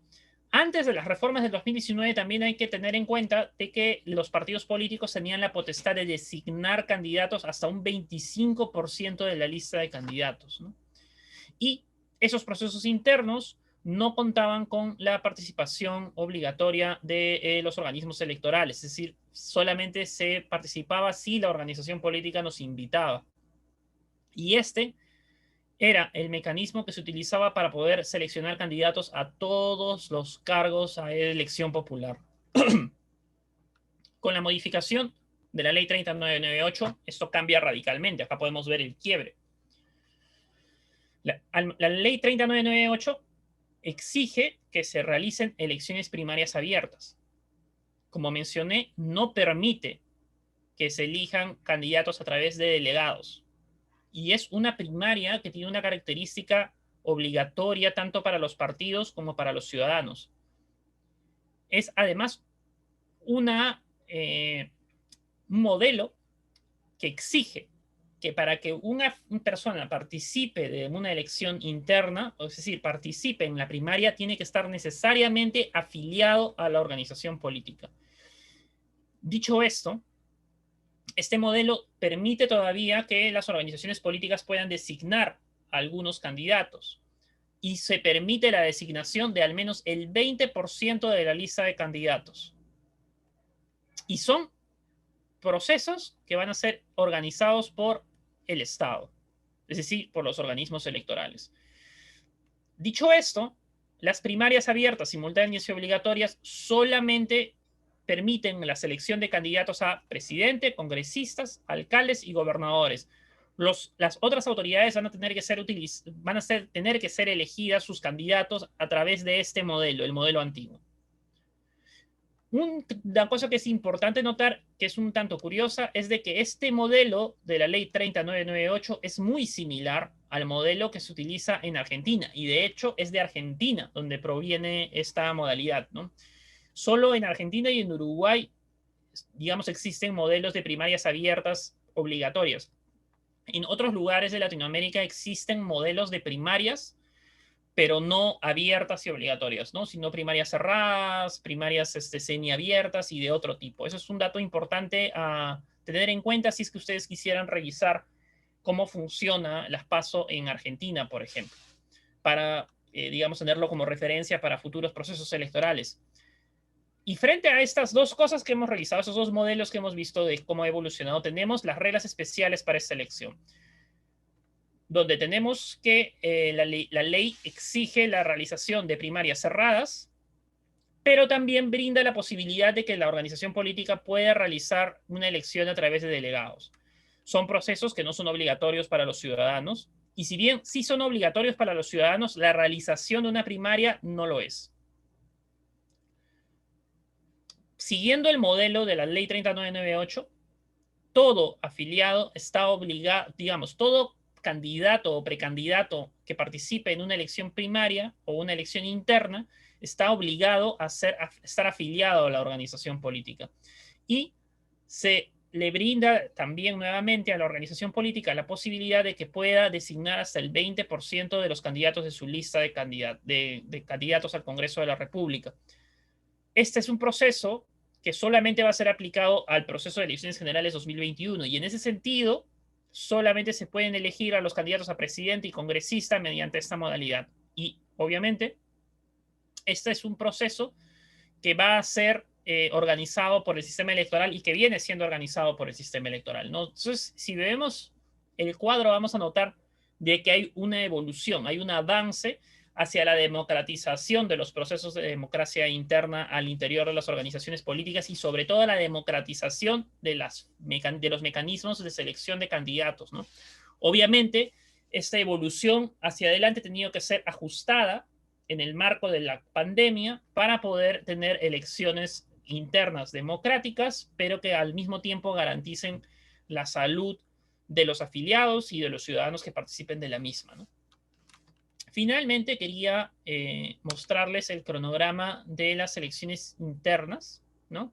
Ese es obviamente un fragmento pequeño del cronograma más amplio correspondiente al proceso de elecciones generales 2021. Y como ustedes pueden darse cuenta aquí, ya hemos superado la mayoría de las etapas del proceso de elecciones internas, ¿no? Ahorita estamos próximos más bien ya a la ejecución de la elección, que va a tener lugar el 29 de noviembre, Y como segundo día, para aquellas organizaciones políticas que hayan optado por hacer su elección con delegados, el 6 de diciembre, ¿no? Recordando nuevamente que el 29 de noviembre participan todos los afiliados. Todos los afiliados de la organización política van a participar del proceso para elegir, sea candidatos o a sus propios delegados, ¿no? Y los delegados ya, el 6 de diciembre, elegirán a los candidatos. Es importante tener en cuenta de que estas fechas se dan para que el 9 de diciembre la OMPE tenga pues ya los resultados finales y las organizaciones políticas puedan presentar sus candidaturas el 22 de diciembre. Y bueno, y con esto creo que hemos visto más o menos todos los temas que quería ver con ustedes hoy. El día de mañana vamos a continuar viendo el tema de impedimentos para ser candidatos y con suerte tal vez ver un poco de cifra repartidora. Pero no sé si tienen alguna duda o si quieren hacer alguna consulta, pues estoy aquí para poder ayudarles y absolverla, ¿no? Así que gracias, Marie Claire, por la atención. Gracias a todos. Bueno, Manuel, muchísimas gracias por tu exposición. De hecho, a todos los participantes como miembros de organizaciones políticas, muy importante conocer las reglas para poder aplicarlas correctamente. Además, Manuel nos ha permitido hacer un análisis, reflexión respecto a la importancia de estas reglas. Bueno, en tanto nuestros participantes van formulando sus preguntas, porque es importante su participación, recuerden que han habido foros de opinión, los invito a realizar las preguntas. Manuel, vamos a hacer un pequeño recuento de tu exposición. Al principio, Manuel Chuquillanqui nos habló acerca del sistema electoral, nos explicaba que este es el método que permite convertir los votos de las y los ciudadanos en escaños. Y él nos hablaba de una serie de elementos, los cuales se interrelacionan, nos hablaban de las circunscripciones, de las candidaturas y también del tipo de voto. Justamente este punto, Manuel, del tipo de voto, ha sido una pregunta de nuestro foro de opinión. Y me gustaría que por favor puedas comentar a los participantes respecto a qué consiste el voto preferencial y por qué debería eliminarse el voto preferencial. Tal vez existen algunas ventajas y desventajas. Este es un punto, como les comentaba a los participantes, lo hemos colocado como pregunta de foro de opinión. Y aquí aprovecho también a animar a que todavía puedan escribir sus respuestas, el cual estará abierto hasta el día lunes al mediodía. Pero me gustaría, Manuel, que puedas orientar, reflexionar respecto a este tema del voto preferencial, considerando también que se ha aprobado la reforma respecto a la paridad y la alternancia, y han habido varias críticas también al respecto de que no podría tener una efectividad la participación equitativa de las mujeres y los varones por este tema. Sí, claro, Marie Claire. O sea, básicamente hay que recordar por qué se aplica el voto preferencial. El voto preferencial se crea como un mecanismo para que el ciudadano pueda participar de la formación de la lista de candidatos, ¿no? O sea, para que puedas restablecer el orden. Pero ¿por qué se implementa? ¿Por qué se crea? Porque los mecanismos de selección de candidatos eran deficientes para poder cumplir con el mandato que la Constitución les daba. A lo largo de la exposición he estado repitiendo constantemente, porque esto es importante, de que las organizaciones políticas tienen una vocación a ser organizaciones y asociaciones democráticas, es decir, tienen que escuchar y reflejar la voluntad de los ciudadanos que forman parte de ella. Y en ese sentido, lo que ha venido ocurriendo a lo largo del tiempo es que lamentablemente muchas organizaciones políticas no han venido utilizando los mecanismos digamos, más democráticos dentro de los tres que permitía la ley. Hay que recordar que la ley antes te permitía hacer elecciones a través de afiliados, a través de en elecciones semiabiertas con afiliados y ciudadanos que quisieran participar de la elección y con delegados. De estas tres, las organizaciones políticas por lo general han optado por la elección por delegados. Es decir, la elección en la que la participación de los afiliados era indirecta o en algunos casos nula, porque dependiendo de lo que diga el estatuto, hay algunos estatutos en donde se señalaba que los delegados estaban ya predeterminados entre los dirigentes de la organización política. Entonces, frente a este escenario y para enfrentar el poder de las cúpulas de las organizaciones políticas es que se crea el voto preferencial. Y lo que hace el voto preferencial es simple, es tan solo reordenar la lista. En el marco de la democracia interna, una organización política plantea una lista de candidatos al Congreso de la República. Esta lista de candidatos al Congreso de la República es cerrada, nuevamente. Es una lista a la cual ya no se le puede añadir ningún nombre más, pero no es bloqueada, porque el ciudadano en su cédula de votación puede poner el número de un candidato al cual le tenga preferencia. ¿Y qué es lo que va a suceder? Lo que va a suceder es de que una vez termine el escrutinio, se van a asignar a través de la cifra repartidora los escaños que le corresponde a cada organización política de acuerdo al número de votos que haya recibido. Entonces, imaginemos de que al partido político B le tocan 5 escaños. Lo normal sería de que tú tomes tu lista de candidatos y estos 5 escaños se los entregues a los 5 primeros candidatos. Pero con el voto preferencial lo que va a ocurrir es de que dependiendo de cuántos votos hayas recibido cada uno de los candidatos, se reordena la lista, de tal forma que el más votado ocupa el lugar del primero, el segundo más votado el segundo, y así sucesivamente. Y es entonces los 5 más votados los que finalmente van a ocupar esos escaños. Es decir, el ciudadano reordenó la lista de acuerdo a sus preferencias.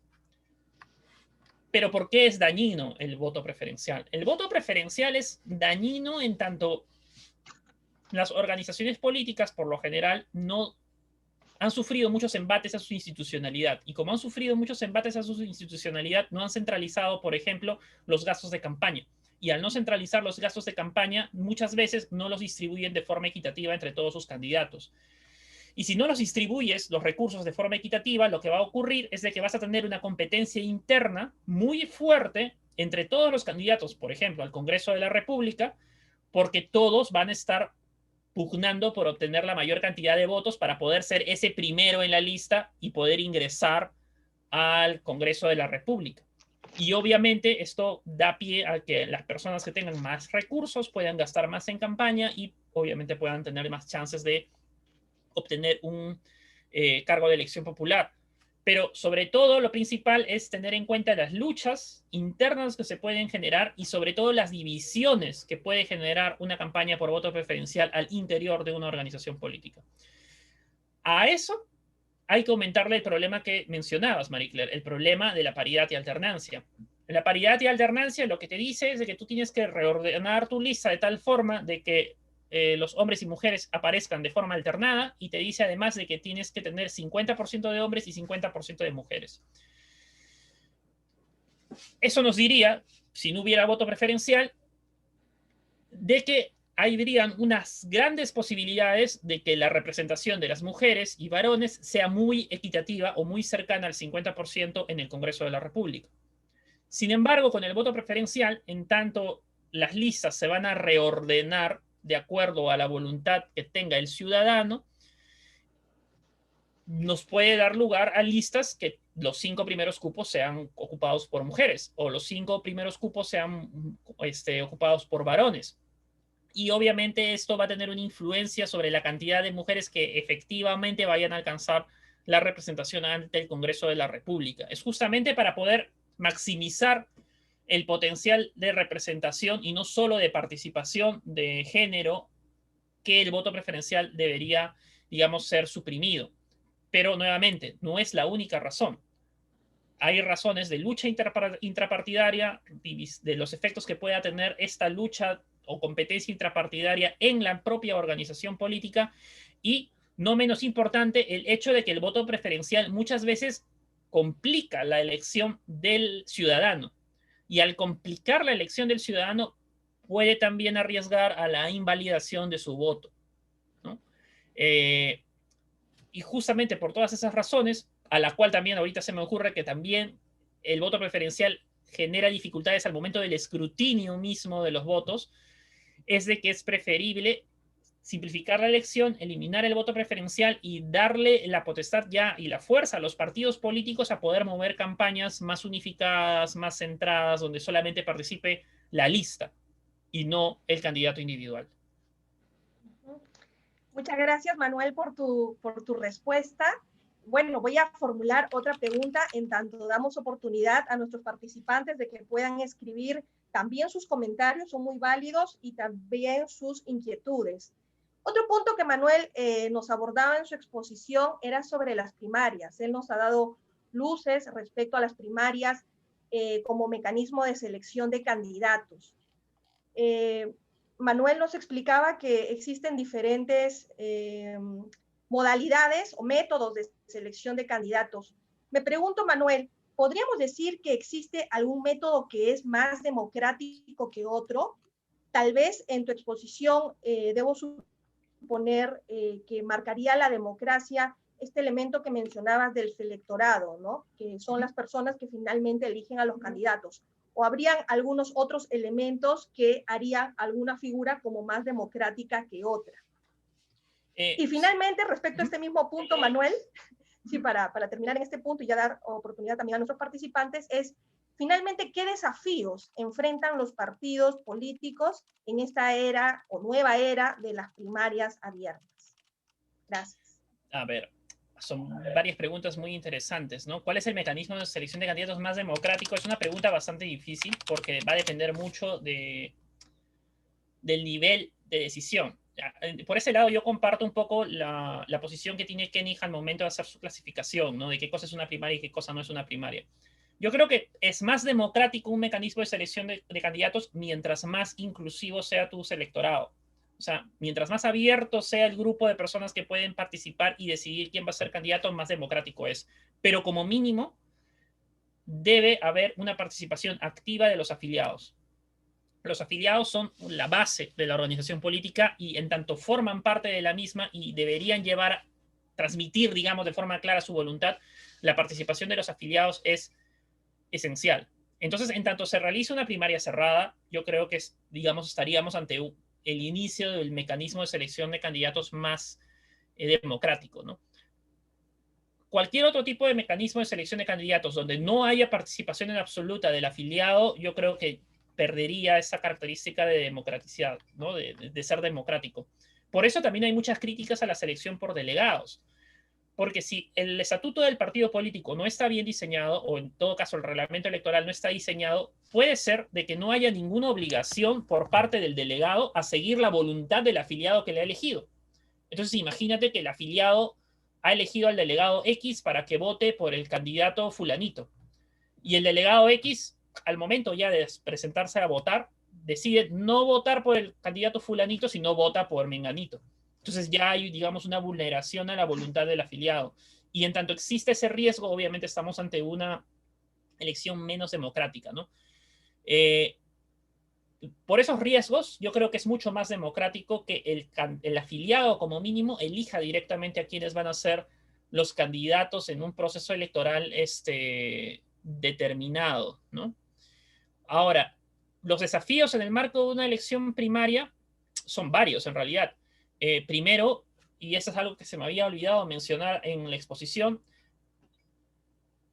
la elección primaria exige que una organización política tenga que alcanzar un mínimo de participación ciudadana en la primaria.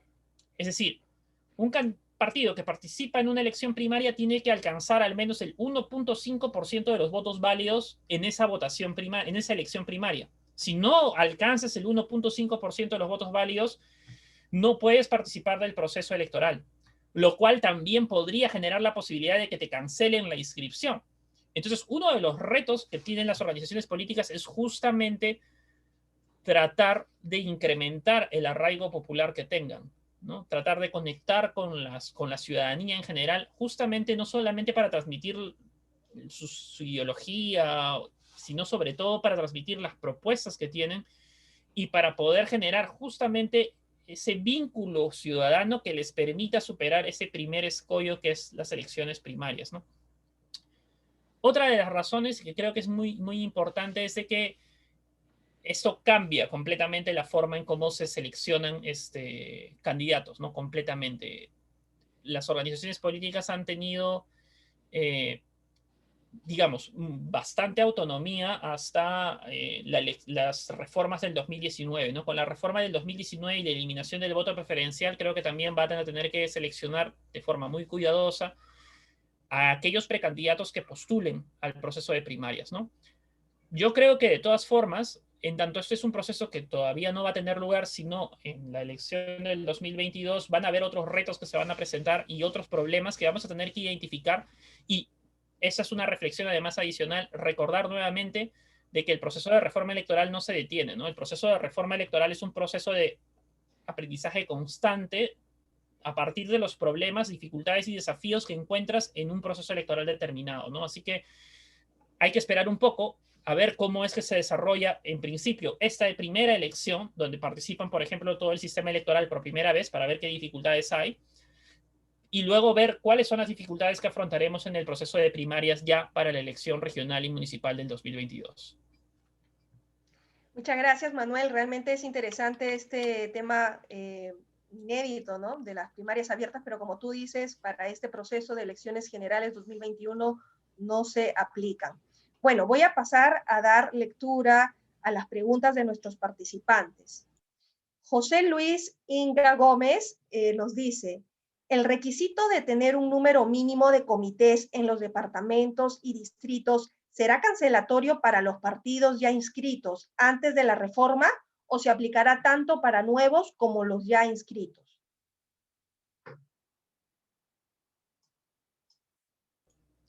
Sí, es un requisito que va a ser aplicado tanto a los nuevos como a los antiguos. Esto es indiferente de cuándo hayan conseguido su inscripción. Hay que recordar de que la ley es aplicable a partir del día siguiente de su publicación en el Diario Oficial del Peruano. Estas normas son del 2019, son completamente vigentes y son completamente exigibles. Claro, tampoco es que tengamos que ponernos en alarma y decir, pucha, pero por la pandemia no he podido juntar mis comités, no he podido juntar mis afiliados, tal vez sea una organización política que tenga solamente 3.000 afiliados y necesito conseguir mis 24.000. Hay que recordar de que el Jurado Nacional de Elecciones estableció un plazo para poder adecuarse a los requisitos mínimos que exigía la ley 30995, pero este plazo fue suspendido por la pandemia en la que nos encontramos. Entonces, lo que yo les sugeriría es de que obviamente es un requisito que sí va a ser exigido eventualmente y que hay que estar atentos a, lo que a los plazos que establezca el Jurado Nacional de Elecciones para, digamos, cuando reactive este plazo máximo de adecuación. Pero sobre todo recordar de que a pesar de que estamos en medio de una pandemia, ya las restricciones a la movilidad se han levantado en la mayoría, si no en la totalidad de todo del territorio nacional. Y en ese sentido, creo que sería una buena idea empezar a verificar cuál sería la estrategia necesaria para poder completar los requisitos. Pero nuevamente, todos los requisitos de afiliación, para inscripción de una organización política, como el número de afiliados o el número de comités, van a ser exigibles y son exigibles a las organizaciones políticas, y de no cumplir con esos requisitos mínimos, obviamente se puede proceder a la cancelación de la inscripción de la OP, ¿no? Bien, otra pregunta. En este caso, María Silvia Erazo Flores nos consulta. ¿Un comité de un distrito, cuántos afiliados debe tener? El comité, todos los comités tienen un número estándar, son 50 personas que debe tener el comité. Se conforma, se inscribe y se comunica obviamente al Jurado Nacional de Elecciones, ¿no? En cuanto a comités, hay que tener en cuenta que son aproximadamente 66, si no me equivoco, el número total de comités que exige la ley, ¿no? Obviamente distribuidos según lo que también determina la ley, ¿no? En 3/5 de las regiones, en las provincias que señala la ley, pero son 66. La idea entonces es de que tenga sus 66 comités que funcionen de forma permanente y obviamente el número de afiliados que es 24.800 hasta este momento. Hay que recordar de que en tanto el porcentaje de afiliados está ligado al padrón electoral, luego de que finalice este proceso de elecciones generales 2021, ese número posiblemente aumente un poco, porque el padrón electoral actual es de 25 millones de personas. Entonces, ya no estaríamos hablando de 24.800 afiliados como mínimo, sino un poco más de 25.000. Perfecto. Otra pregunta, en este caso, Talía Raquel Mejía Mendoza nos dice, los delegados elegidos el 29 de noviembre, ¿qué función cumplirán el 6 de diciembre? La elección por delegados es una elección indirecta, no es una elección en la que básicamente se complejiza la selección de candidatos porque hay dos pasos, ¿no? Primero los afiliados eligen a los delegados y luego los delegados eligen a los candidatos. Esa es la única función que tiene un delegado. En el mejor de los casos, transmitir la voluntad del elector, o sea, del afiliado, al momento de seleccionar la lista de candidatos. Esa es la única función que tiene el delegado, no hay ninguna otra. Es por eso también una de las razones por las cuales el Jurado Nacional de Elecciones planteaba que se realice una elección directa con los afiliados mismos, porque era una elección es una elección más simple, más directa y podrías decir hasta cierto grado un poco más democrática, ¿no? Porque nuevamente, si bien estás eligiendo a los delegados a través de los afiliados, la decisión no le pertenece directamente al afiliado, sino estás ante un selectorado más chiquito, ¿no? Los delegados, que son los que eligen finalmente a los candidatos, ¿no? Lo ideal sería de que el selectorado fuese un poquito más grande y sean los afiliados los que directamente elijan.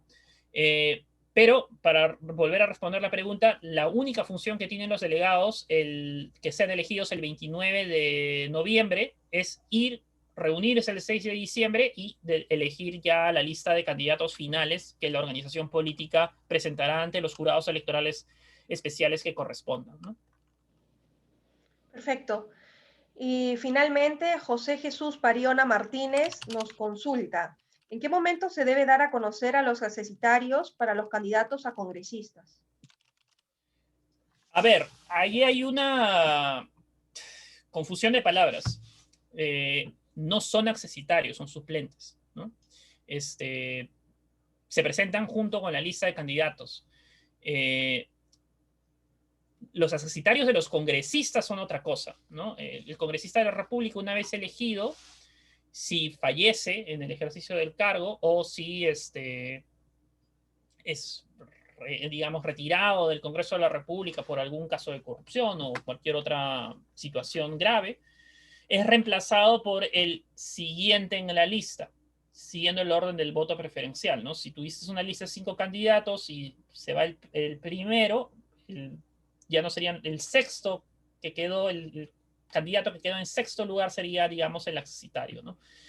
Ese reemplaza. Pero en este caso de las elecciones congresales no se presenta una lista de accesitarios, no tienes, digamos, como que a alguien que esté ya predeterminado para suplir a esta persona de ser elegida, en caso fallezca o en caso sea desaforado una vez haya sido elegida, ¿no? Perfecto, Manuel. Bueno, te agradecemos por habernos acompañado el día de hoy. De hecho, Manuel Chuquillanqui estará con nosotros el día de mañana para seguir abordando este tema que es muy interesante. También deseamos agradecerles a todos los participantes. Estoy segura que toda esta información que Manuel nos ha compartido nos es de mucha ayuda para haber aclarado varias dudas que hemos tenido. Bueno, antes de cerrar esta sesión, deseo recordarles a nuestros participantes que el día de mañana la videoconferencia inicia a las 5 de la tarde. El foro respecto a este tema de sistemas electorales y reforma electoral estará abierto hasta el día lunes al mediodía. Bueno, como siempre, les voy a pedir por favor que enciendan su cámara para registrar esta foto grupal con nuestro expositor invitado. Así que por favor, los invito a prender sus cámaras para registrar la foto grupal y la participación activa de cada uno de nosotros. A ver, prendan su cámara, por favor.